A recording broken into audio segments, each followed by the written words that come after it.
100,000 women in defense of their homeland. The women knitted all kinds of woolen things to the soldiers, those what we call huppu, and where only eyes and mouth possibly was seen, and then horrible gloves where there was a hole in the place of the first finger, and it was for the rifle, of course.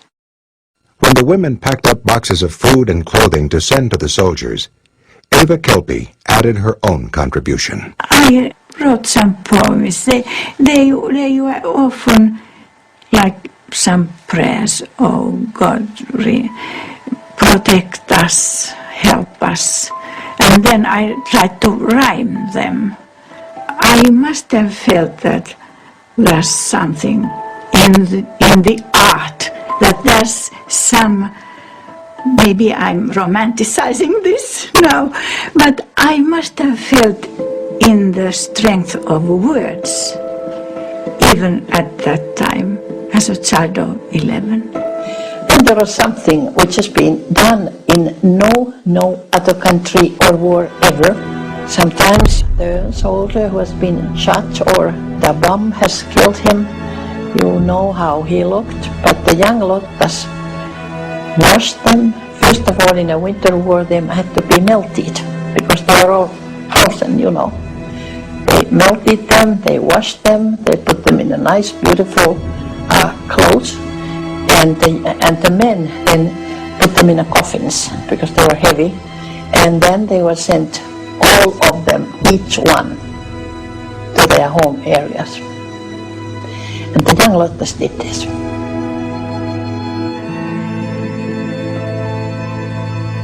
Crossing the Taipale River now takes about 10 minutes. The cost is 50 rubles per car. The ferry is a section of an old Red Army pontoon bridge, powered by a recycled engine. In 1939, the river crossing was a killing zone.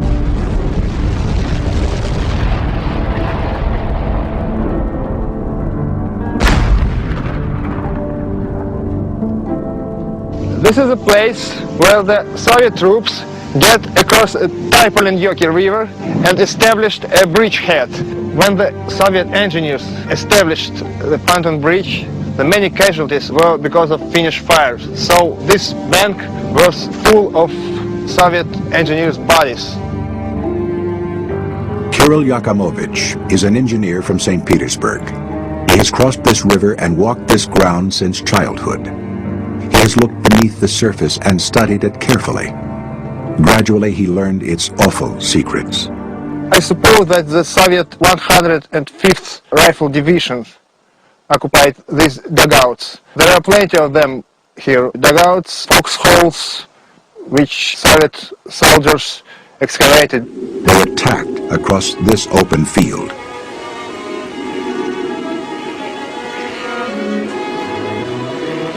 It began on December 6th.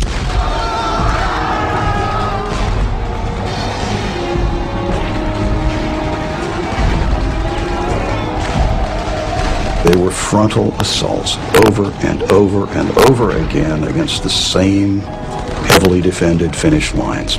Entire battalions were wiped out. By December 17th, 3 Russian divisions had failed to breach Finnish defenses at Taipale.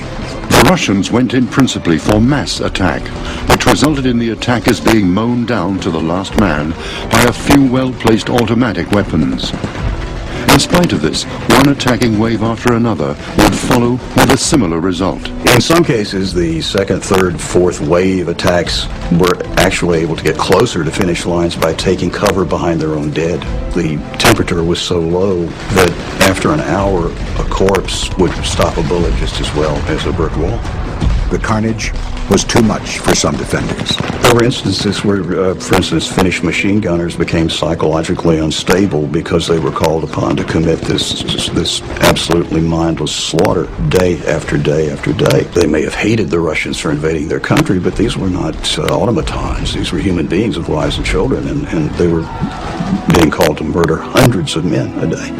December 17th, the Soviet offensive shifted to the most strategically important and the most vulnerable sectors of the Mannerheim Line, Suma and Ladi.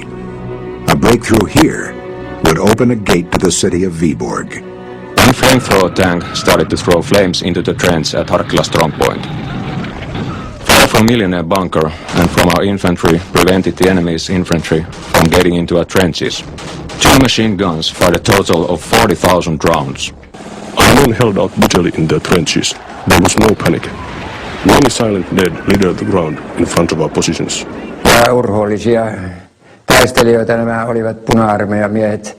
Ei siinä mitään, vaikka meidän tulitimme niin paljon kuin pystyimme suomalaisilla konekivääreillä, pikakivääreillä ja kivääreillä, niin juoksivat siinä niin, että piikkilanka-aidoille tulivat ja juoksivat sitten vielä toistensa yli, jotka kuolivat siihen. The tanks stopped, took casualties, and started to withdraw. This completely demoralized our infantry.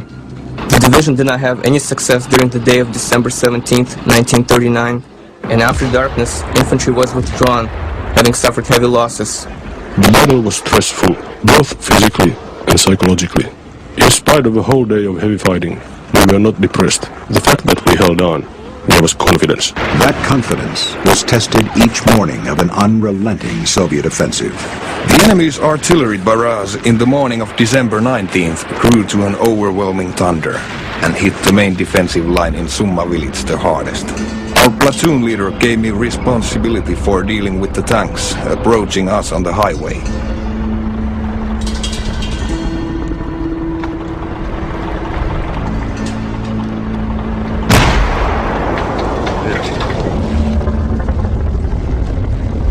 There were no signs of life inside the tank. With our small contribution to the fighting on this day, the hardest of the hardest days was over.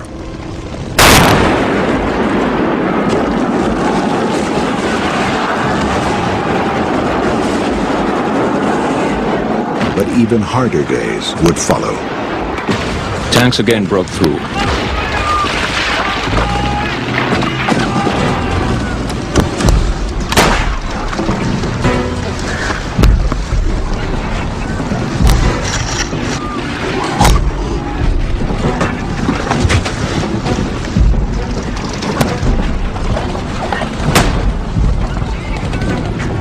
In the evening, we counterattacked.